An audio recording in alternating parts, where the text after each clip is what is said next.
And Democrats threw around a lot of, well, prevarication. We don't want to say the word lie because all the people worry about that in the hearing today. But House Intel Chair Adam Schiff, he really sunk to a new low by closing the hearing with this.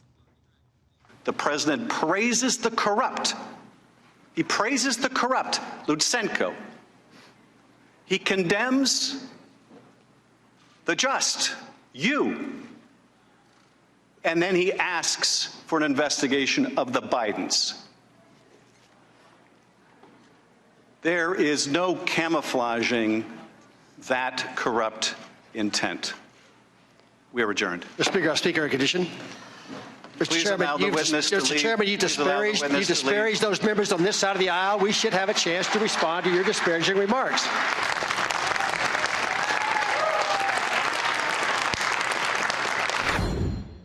Joining me now is Congressman Lee Zeldin, House Foreign Affairs Committee member, was in the hearing room, obviously.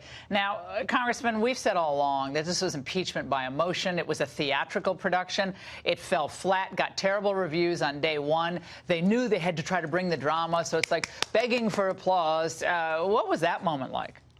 Well, so I was there in the hearing all day today, as I was there all day Wednesday. Afterwards, by the way, we went back into the bunker in the Capitol basement. We went right back to the SCIF for a deposition that took place this afternoon into the evening. We're back there in that bunker tomorrow. Tell us about the moment with the ovation. And they were milking this for all it was worth. They filled up the crowd with all of their supporters. Why are you all not doing that? You guys got to fill it up as well. Yeah, well, there's a lot of effort on the part of Democrats over the course of the entire day to make something out of what was at best a draw for them.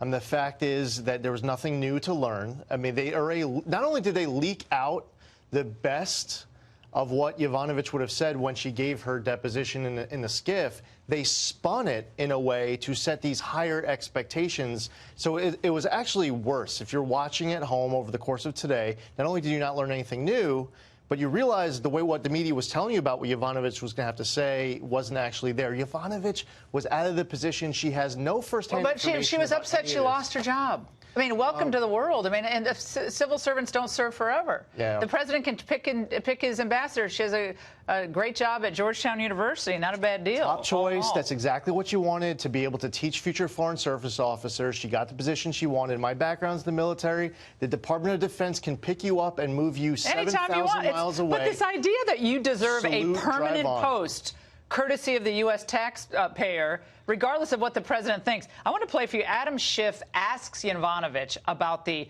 intimidation campaign. Watch. As we sit here testifying, the president is attacking you on Twitter. I'll read part of one of his tweets.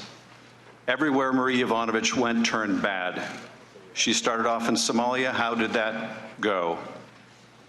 He goes on to say, later in the tweet, is a U.S. president's absolute right to appoint ambassadors. The president in real time is attacking you. It's very intimidating. Schiff is such a fraud. Okay, so the president puts out this entire tweet, and Schiff gives his own rendition of the tweet. If you want to ask the witness for her feelings on the tweet, they've been asking her feelings about everything else. Yeah, it's feelings. Let her read the entire tweet for herself and then ask her a question. But, for example, the second sentence of that tweet, which was a legitimate point that they left out, they cherry-picked out during their first 45-minute line of the question. Obviously, the president noticed this. In the July 25th call transcript, the response from President Zelensky to President Trump, as you were just getting into in the last segment, President Zelensky calls Ambassador Yovanovitch a bad ambassador. President Zelensky says that he believes that Ambassador Yovanovitch had loyalty to President Poroshenko. So why don't you just allow Ambassador Yovanovitch to answer that question? And more importantly, if he's worried that it's intimidating, why is he reading it? Okay, so obviously, I'd say he's intimidating the witness. Yovanovitch had no idea.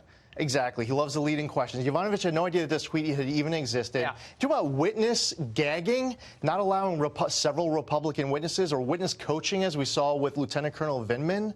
Man, Adam Schiff needs to look in the mirror. He's accused. He does everything he accuses others of. What did he feel about the way he treated Stefanik? Gosh, I mean, he does not like Elise Stefanik. And Elise Stefanik has been a strong woman. She does her homework. Pretty good. She's been working hard. She's preparing for all this testimony. She's been fantastic. And Adam Schiff hates that. Mark Sandy, you're going to hear anything from him tomorrow? OMB official who's going to testify or give a deposition, even though the White House says no?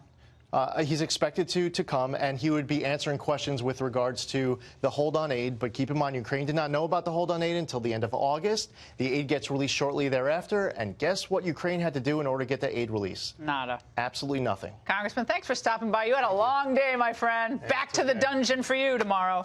And up next, Tammy Brees.